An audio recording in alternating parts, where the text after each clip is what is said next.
Hey all, welcome to ShareTreck. Today is the Sunday edition, and the topic for me today is going to be about what Peter Zeihan had to say when he met up with Ark Invest. It was a very interesting conversation, and it has made me think a lot more about my views about the stock market and what's going to happen next. So let's get started.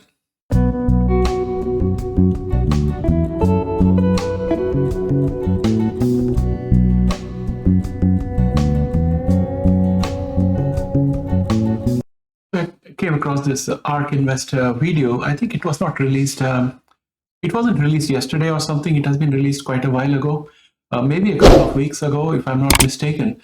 I'll for it and put the link in the description for you to see the whole video. I just want to show you a couple of snippets and then start talking about what I think about it and where I think we are heading. So I'll catch you up after the clip. As in, like, think about on the economic side, I agree, to create economic output, you need a lot of connected people connected together. But for people to be connected together, you no longer need to be able to even like guarantee safe physical passage from one place to another. I mean, we're on this podcast right now. I'm going to disagree with you completely on that point.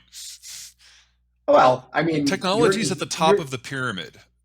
For a modern economy, food's at the bottom, then agriculture, then industrial materials, then you get into things like manufacturing and finance. And if you don't have all of that, the tech doesn't happen. Tech is something that is added on top that does not function if you don't have energy or food or manufacturing. Well, but tech can change the sources of energy that you use. It can make food production, Disagree. What do you mean disagree? You disagree that it changes the sources of energy that you can use? Absolutely changes the source. It absolutely does not. Okay, expand on that. Or okay, you're gonna have to tell me exactly what you mean because that sounds kind of silly to me.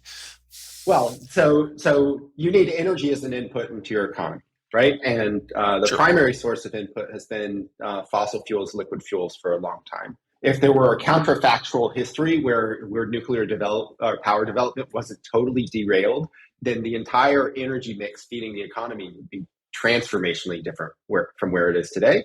And even today, kind of like the degree to which mode of transport is dependent upon liquid oil is being at the margin diminished by the rise of electric vehicles. Yeah, and at the margin, yeah, but it's... Okay, I think I see where you're going with this. Using electricity for transport is basically what you're after here. Sure. So our Nathaniel, wait, let me let Nathaniel get a word in. Nathaniel, why don't you talk about our expectation for electric vehicles and we'll go from there. So just trust us on the map. EV autonomous trucks are going to be cost competitive with freight rail. Oh, no. Yeah. Automated trucks, I agree. EV automated trucks, I absolutely disagree. Yeah. Oh, wait. Okay. We understand oil. We know we have to deal with Iraq and Iran and Venezuela and Russia. It's a supply chain that's awkward and painful sometimes, but we understand it. If you want to move to EV, you have to replace the oil supply chain system with 13 more. And we have to deal with 60 countries instead of 5. And if we lose access to any of them, the whole thing collapses. So in a deglobalized world, EVs in the way you're thinking cannot happen. As you saw in the last clip, there was a lot of disagreement. The logic of Peter Zeihan also makes a lot of sense. So the question is, has Ark Invest put all its money into a strategy that is not logically sound?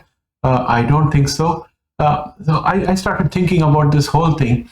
Basically, the premise that Peter Zeihan is talking about is that after the two world wars, USA took the lead and guaranteed safe passage and created a global system of trading where people could trade with each other without fear of attacks and under relative prosperity. There was a lot of globalization and countries prospered. And at this point of time, it seems that US is electing successive presidents who are more isolationist and they're withdrawing away from the international arena. And therefore, it's going to be a multipolar world. And in a multipolar world, you won't have globalization. So each country is going to be focused on its own areas. And in that kind of a scenario, Peter Zeihan says that America is going to be fine because it's gas surplus, oil surplus, so it can manage its own, and it has got enough technology, and things will be fine for America. But for China, it needs oil from the Middle East, and India has a strategic advantage out there, so India will also do fine. So this is the kind of worldview Peter Zeihan has got. And you saw in the last clip how he thinks that EV is not going to pan out the way Ark Invest is thinking about. So it also puts a big question mark on Tesla itself, because Tesla has put new factories in Shanghai, and they have a supply chain to get all the materials needed for making the batteries and various components of the automobile.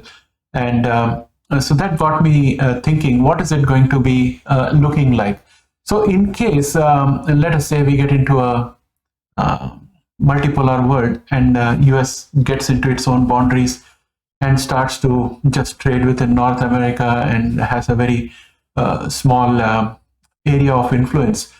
In that case, what is going to happen is the rest of the world is going to compete for domination among the remaining part of the world.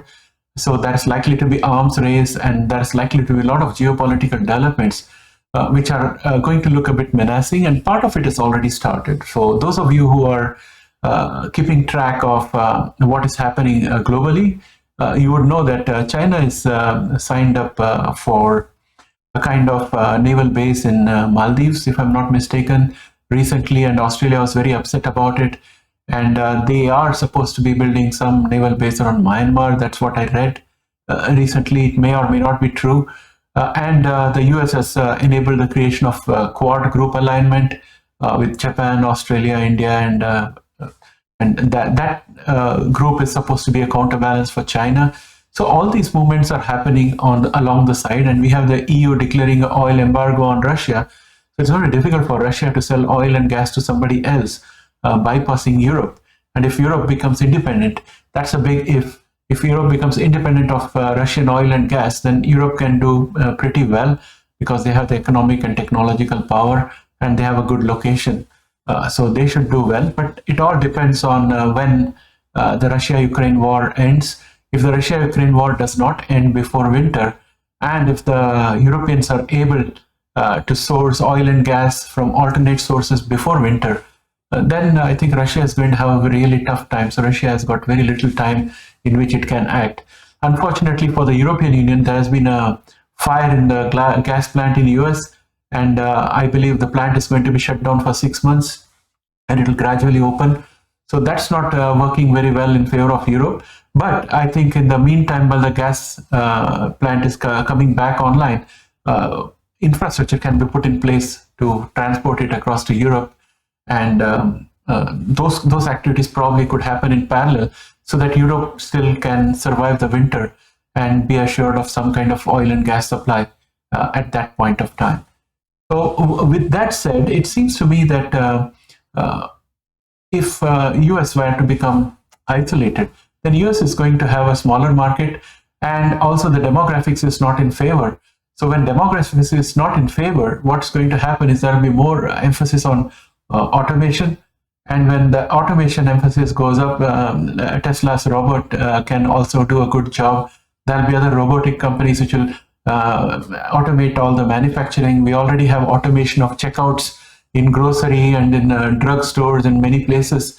So that has also come into place.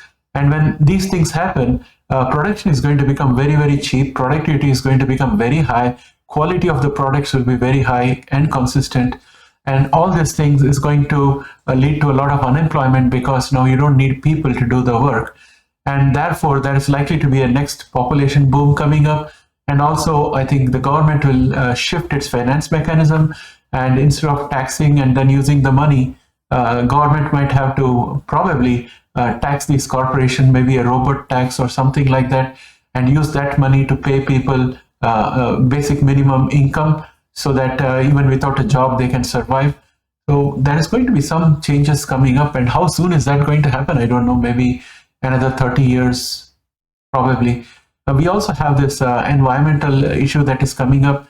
The environmental issue is that the globe is warming up, and a lot of agricultural areas which are currently fertile and able to produce a lot of crops are likely to get progressively arid. And when that happens, agriculture is going to move into different geographies. And whichever geography is lucky to get the agriculture is going to be dominating the food arena. And the ones which lose the fertility of the soil, it's going to find that its population is trying to migrate. So there's going to be a lot of climate-related migration, or environment refugees, I may call them. That's likely to happen. And with a multipolar world where each country has put borders around itself, immigration is going to be very difficult unless it's of use to the country. So young people will find easy passage into developed countries where there is plenty of resources but lack of labor, whereas less developed countries are going to lose young population, and things are going to look very, very bleak out there.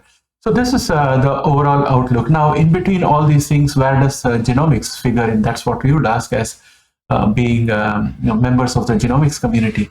So I think genomics has got a very, very bright future ahead, more so in terms of crops. So crops genomics is going to take off much faster than human genomics, and crops would be engineered to be drought resistant. Crop would be engineered to create more oxygen and consume more carbon dioxide. Crops would be modified in order to create more fruits with more nutrients in them. It's all going to be extra super kind of crops. That's where I think the emphasis is going to be. And then when we have a smaller number of population, it's going to be much easier to administer genomic medicine, and the automation that's going to take place overall in isolated pockets of prosperity because of lack of young labor is also going to enable automation of more of the genomic drug production or therapy production. So that will also likely get cheaper. So we are looking at potentially smaller and smaller markets. The margins may remain, but there will be a smaller footprint. That is my feeling. And potentially the global community is not going to combine the resources to do joint things like space exploration and ocean exploration and those kind of things. I would like to understand what you guys think about this and what are your opinions. Please put your comments below, and let's have a discussion. With that, I would like to bid you a very happy weekend. I hope you have a great day. If you like this video, please put a thumbs up and like out there. And if you have not subscribed, why not? Please subscribe and join our community and help us grow this channel. Thanks and have a great day. Bye for now.